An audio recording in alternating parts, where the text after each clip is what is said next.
आप सभी का सिविल ज्ञान में सपनों की उड़ान में स्वागत है। आप सभी का सिविल ज्ञान में। आई होप आप सभी लोग अच्छे होंगे और आपकी तैयारी बेहतर तरीके से चल रही होगी। तो मेरे दोस्तों, आपको बता देता हूँ, कल आपका एक यूपी त्रिवसी ने एक एग्ज़ाम कराया था, कंडक्ट हुआ था यूपी त्रिवसी ऑडिटर परीक्षा, जिसमें आपका यूपी जीके भी आया हुआ था। लगभग 15 से 20 क्वेश्चन था यूपी जीके का। तो आपको मैं उन क्वेश्चनों को दिखाना चाहता हूँ, क्योंकि आप भी यूपी ड्राफ्टमैन या यूपी की तैयारी कर रहे हो तो जानना जरूरी है कि अगर यूपी तुलसी को एग्ज़ाम करा रही है तो उसके अंदर यूपी जीके का जो लेवल चल रहा है, क्योंकि देखो, यूपी जीके और कंप्यूटर आप दो चीज़ पढ़ रहे हो। तो आप जो पढ़ रहे हो, क्या आपका जो लेवल चल रहा है आपके एग्ज़ाम में, क्योंकि कोई भी अगर एग्ज़ाम कराती है, कोई कंडक्ट बॉडी कराती है, तो अगर वही आयोग सेम करा रहा है तो आपको जानना जरूरी हो जाता है कि आखिर जो आजकल एग्ज़ाम का ट्रेंड चल रहा है, आजकल कैसे क्वेश्चन वो पूछ रहा है। तो एक बार ज़रूर उसको देखना चाहिए कि आप उन क्वेश्चनों को कर पा रहे हो, क्या आपकी तैयारी उस लेवल की है, क्या उसका पैटर्न चल रहा है। इसलिए मैं आपके सामने वीडियो लेकर आया हूँ। अगर आप भी यूपी जेई की तैयारी और यूपी ड्राफ्टमैन की तैयारी कर रहे हो तो आपके लिए काफ़ी कारगर होगी। आपको पूरी वीडियो देखना चाहिए कि कौन कौन से क्वेश्चन आपके एग्जाम्स में आए हैं और क्या आप उन हिसाब से भी पढ़ाई कर रहे हो, नहीं कर पा रहे हो, आपने अभी तक कितना पढ़ा है, कि आप उनमें से किसी क्वेश्चन को कर पा रहे हो या नहीं कर पा रहे हो। तो इसके ज़रूरी हो जाता है, इसलिए मैंने क्वेश्चन को लेकर आया हूँ। अगर आप भी तैयारी कर रहे हो तो वीडियो को पूरी देखिएगा, अंत तक बने रहिएगा। चलिए स्टार्ट करते हैं। पहला क्वेश्चन आया था कि निम्नलिखित में से कौन सा उत्तर प्रदेश का राज्य पशु है। सबसे पहले बात आपको बता दूं कि इस बार यूपी त्रिपल ने एक चीज़ किया है कि अब वो 5 ऑप्शन देने लगा है। पहला ऑप्शन 4 देता था, अब उसने 5वां ऑप्शन उपयुक्त में से कोई नहीं, इसने भी इसको इस बार लागू कर दिया है। अब जितने भी एग्जाम्स हो रहे हैं उन सभी एग्जाम्स के अंतर्गत आपको ये चीज़ें देखने को मिल रही हैं, तो आपको थोड़ा समझ के खेलना होगा। तो यहाँ पे आपको बता दूं कि उत्तर प्रदेश के राजकीय पशुओं का जो क्वेश्चन है, मतलब राजकीय चिन्हों के आधार पर जो क्वेश्चन यहाँ पे बना हुआ है, तो आपको बताना है कि उनमें से कौन सा आपका राजकीय पशु रहने वाला है। ऑप्शन आपका है भारतीय हाथी कि आपका राजकीय पशु है। फिर सेकंड आपका ऑप्शन है कि आपका भारतीय चीता आपका राजकीय पशु है, या फिर आपका काला हिरण, या फिर दलदली हिरण। उसके साथ ही साथ आपको ये भी बताना है कि आपका जो उपर्युक्त में से कोई नहीं, मतलब आपको 5 ऑप्शन दे दिए गए हैं। तो सबसे पहली बात भैया, आपको याद रखना है कि यहाँ पे आपका जो भी आंसर होगा वो रहने वाला है दलदली हिरण को यहाँ पे राजकीय पशु का दर्जा दिया गया है। साथ ही साथ आपको मैं बता दूँ कि आपकी जो राजकीय भाषा है वो क्या रहने वाली है। तो राजकीय भाषा आपकी क्या है, हिंदी है।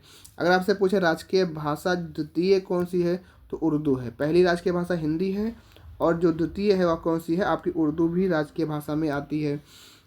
अगर आपसे बात करें कि राजकीय वृक्ष कौन सा है, तो याद रखना कि अशोक का जो वृक्ष है वो आपका राजकीय वृक्ष में आता है। अगर राजकीय फलों की बात करें तो राजकीय फलों में जो आपका होता है राजकीय फल आपका कौन सा होता है, तो आम याद रखिएगा। अगर आपसे कोई ये भी पूछ ले कि भैया राजकीय पशु, तो आपने देखा राजकीय पशु दलदली हिरण, या फिर आपको बारहसिंघा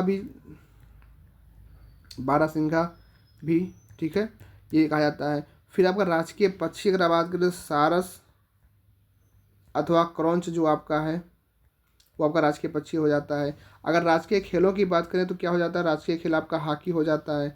राजकीय पुष्प की बात करें तो फिर आपका क्या हो जाता है, प्लास या टीसू के नाम से जाना जाता है। तो आपको ठीक है। और राजकीय चिन्ह में जो आपने देखा होगा एक वृत्त होती है जिसमें आपके 2 मछली इधर बनी रहती है और बीच में ऐसे लहर के तरीके से गई होती है, तो ये आपकी जानते हो यहाँ पे तीर बाढ़ होता है। तो ये राजकीय जो है चिन्ह है, इसमें एक आपकी वृत्त होती है, इसमें आपकी 2 मछली होती है। इसको कब स्वीकृत किया गया था, तो 1938 में स्वीकृत किया गया था। तो राजकीय चिन्हों वाला क्वेश्चन आपके एग्जाम्स में आ सकता है। अगर आपने अभी तक इसके बारे में जानकारी नहीं ली है तो आपको राजकीय जो चिन्ह है उनके नामकरण है उनको आपको याद करना होगा, या फिर आपने जो भी एग्जाम आने वाले हैं उनके लिए आपको तैयार होना पड़ेगा। ठीक है, अगले क्वेश्चन की तरफ बढ़ते हैं। क्वेश्चन नंबर 82 है, निम्नलिखित में से कौन सा ख्याल नृत्य का रूप नहीं है। तो आपको मैं बता दूं जो ख्याल नृत्य आपका होता है तो वो आपका देखो उसमें से तो गरस्पा ख्याल भी होता है, फिर आपका अभिनय ख्याल भी होता है और आपका जयपुरी ख्याल भी होता है। तो ये तीनों आपके ख्याल नृत्य के रूप हैं। तो बच्चा आपका कौन सा, दीवारी ख्याल। तो ये आपका दीवारी ख्याल जो है ख्याल नृत्य का रूप नहीं होता है। अभी आपने डांस वगैरह अगर नहीं पढ़ा होगा तो आप इस क्वेश्चन को नहीं समझ पाओगे। आपको उत्तर प्रदेश के डांस, लोक डांस, फोक डांस सारे जो होते हैं आपको पढ़ना पड़ेगा, तब आप इन क्वेश्चनों को समझ पाओगे। ठीक है, तो आप देख रहे हो कि आपकी तैयारी किस लेवल की है, क्या आप उन क्वेश्चनों को पढ़ पा रहे हो, नहीं पढ़े हो, आपने कौन से टॉपिक अगर नहीं पढ़े हैं तो उनको आपको करना है। भारत का पहला मल्टी मॉडल टर्मिनल कहाँ पे बनाया गया है, तो याद रखना भारत का पहला जो मल्टी मॉडल जो बना है वो आपका वाराणसी में बना है। ठीक है। तो ऑप्शन नंबर बी आपका हो जाएगा राइट आंसर। ये कुछ आपका ये मान सकते हैं यूपी के करंट अफेयर के भी क्वेश्चन आपके एग्जाम्स में आए हुए हैं। अगला क्वेश्चन है आपका, बुंदेलखंड की जो मिट्टी है पाई जाती है पश्चिमी मैदान में, गंगा के मैदान में, कि तराई क्षेत्र में, दक्षिण पठार में, या उपयुक्त में से कोई नहीं। तो भैया बुंदेलखंड मिट्टी आपकी दक्षिण पठार में पाई जाती है। ऑप्शन नंबर डी आपका हो जाएगा राइट आंसर। तो ये आपके मिट्टी वाले जो क्षेत्र हैं, जलवायु जो आपका पढ़ते हो, तो वहाँ से क्वेश्चन आपके आया हुआ है। तो ये सारे टॉपिक्स हैं, आपको टॉपिक्स को पढ़ना पड़ेगा तब आप क्वेश्चन को कर पाओगे। एक क्वेश्चन और करंट अफेयर का आया हुआ है, चौधरी चरण सिंह को किस वर्ष भारत रत्न से सम्मानित किया गया। तो आपको याद रखना होगा, चौधरी चरण सिंह को अभी 2024 के अंदर ही 2024 के अंदर ही इनको भारत रत्न से सम्मानित किया गया था। ऑप्शन नंबर सी क्या हो जाएगा आपका राइट आंसर हो जाएगा, या फिर आप कह लीजिए बहुत ही बहुमूल्य उत्तर आपका रहने वाला है। 2024 के अंतर्गत इनको सम्मानित किया गया था। उत्तर प्रदेश का कलिंजर मेला प्रतिवर्ष कहाँ आयोजित होता है। तो उत्तर प्रदेश का कलिंजर जो मेला है आपके बांदा डिस्ट्रिक्ट जो आपका बांदा है वहाँ पे इसका आयोजन होता है। वृंदावन, खीरी, बरसाना नहीं, यहाँ पे नहीं होता। उत्तर प्रदेश का जो कलिंजर मेला है आपके बांदा में आयोजित किया जाता है प्रत्येक वर्ष। ऑप्शन नंबर सी यहाँ पे हो जाएगा राइट आंसर। अगला क्वेश्चन है, उत्तर प्रदेश को कितने कृषि जलवायु क्षेत्रों में डिवाइड किया गया है। तो आपके 9 कृषि जलवायु क्षेत्रों में से डिवाइड किया गया है। ठीक है, कितने में डिवाइड किया गया है, तो 9 कृषि जलवायु क्षेत्रों में इसको डिवाइड किया गया। ऑप्शन नंबर सी आपका हो जाएगा राइट आंसर।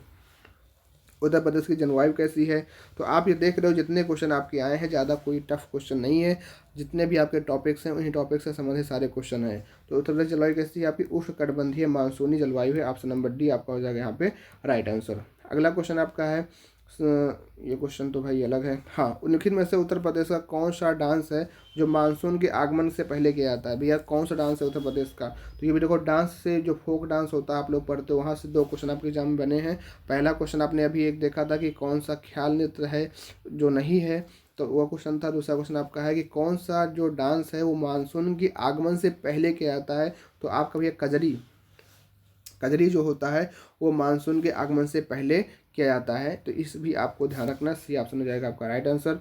अगला क्वेश्चन आपका है मेरे भाई, कौन सा घराना ख्याल गायकी और ध्रुपद धमार का मिश्रण है। रामपुर घराना, अतरौली घराना, किराना घराना, फिर आगरा घराना। तो ये भी जो घराने से क्वेश्चन, ये भी आपके डांस वगैरह में क्वेश्चन आ जाएंगे।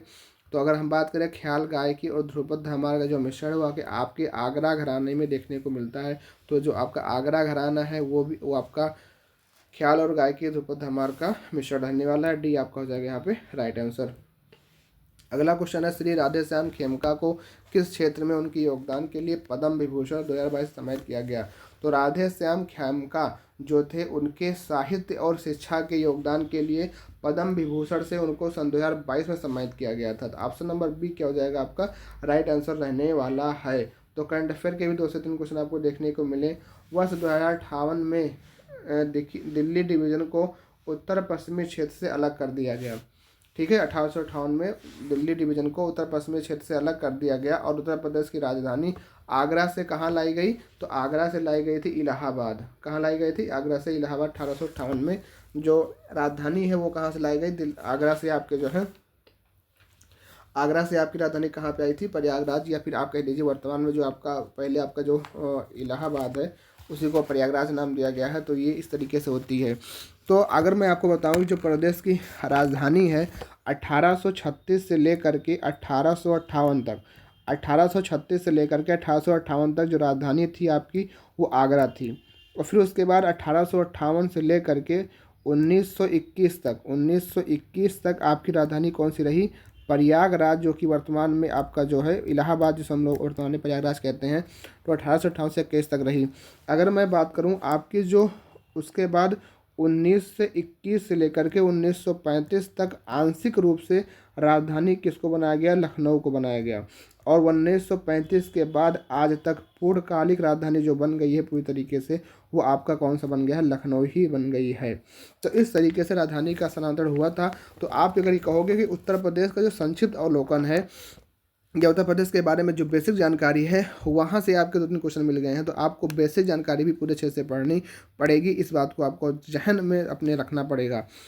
ठीक है, इस क्वेश्चन का आंसर होगा इलाहाबाद। अगला क्वेश्चन आपका है, उत्तर प्रदेश में वर्तमान में कितने जीआई टैग किए गए उत्पाद हैं जो भारत में सबसे अधिक वाले राज्य के रूप में अपना स्थान बनाए हुए हैं। मेरे भाई इस क्वेश्चन में काफ़ी डाउट्स है, किसी ने कहा 69, किसी ने कहा 75 और किसी ने कहा 77। तो अब बता दूं मैं आपको सही उत्तर जो रहने वाला है जो 69 है, ये आपका पुराना मार्च का डेटा है, मार्च 2024 का डेटा के हिसाब से है। पर अप्रैल में जो आपका डेटा है वो आपका अप्रैल 2024 तक का जो डेटा कहता है वो आपका 75 को बताता है। अभी हर जगह 75 ही है, काफ़ी लोग इसका 77 बता रहे हैं, पर मैं नहीं जानता हूँ कैसे। अभी भी आप वेबसाइट पे देखोगे कहीं पे तो अभी तक इसके जो वर्तमान में अभी सबसे पहले नंबर पे सबसे ज़्यादा GI टैग के साथ में यूपी पे है, दूसरा आपका तमिलनाडु है। तो ठीक है, तो पहला पूछा गया है तो 75 डिस्ट्रिक्ट, 75 आपके GI टैग के साथ में ये आपका पहले स्थान बना के रखा हुआ है। बाकी आयोग इसका आंसर क्या देता है वो हम देखते हैं। आज तक उत्तर प्रदेश विधानसभा का गठन कितनी बार हो चुका है, तो भैया 18 बार आज तक उसका गठन हो चुका है। तो ऑप्शन नंबर बी आपका हो जाएगा यहाँ पे राइट आंसर। अगला क्वेश्चन आपका है, उत्तर प्रदेश का निम्नलिखित में से कौन सा जिला है जो ताला उद्योग के लिए प्रसिद्ध है। अरे भैया एक क्वेश्चन कई बार है, अलीगढ़। ताला जो है अलीगढ़ के लिए प्रसिद्ध है और ये काफ़ी ही इम्पॉर्टेंट क्वेश्चन है आपका कि जैसे कि काफ़ी कौन सा जिला है किसके लिए प्रसिद्ध। जैसे मान लो इत्र नगरी पूछता है, इत्र नगरी किसके लिए है, तो आपका कन्नौज के लिए है। ठीक है, और खेल खिलौने कहाँ मिलते हैं, जो बढ़िया उत्पाद बनते हैं आपके मेरठ डिस्ट्रिक्ट में बनते हैं। तो इस तरीके के क्वेश्चन भी आपके इंपॉर्टेंट, अगर आपने अभी तक इन कुछ प्रकार क्वेश्चनों को नहीं पढ़ा है तो ज़रूर आपके पढ़ लीजिए। ठीक है, भारत में श्वेत क्रांति का संबंध किससे है, दूध उत्पादन से इसका संबंध रहने वाला है। तो जियोग्राफिकल इंडिकेशन टैग से आपके क्वेश्चन आए थे, तो आपको इसको बिल्कुल ध्यान रखना है। तो वर्तमान में टोटल GI टैग जो मिला है यूपी को 75 यूपी का GI टैग रहने वाला है।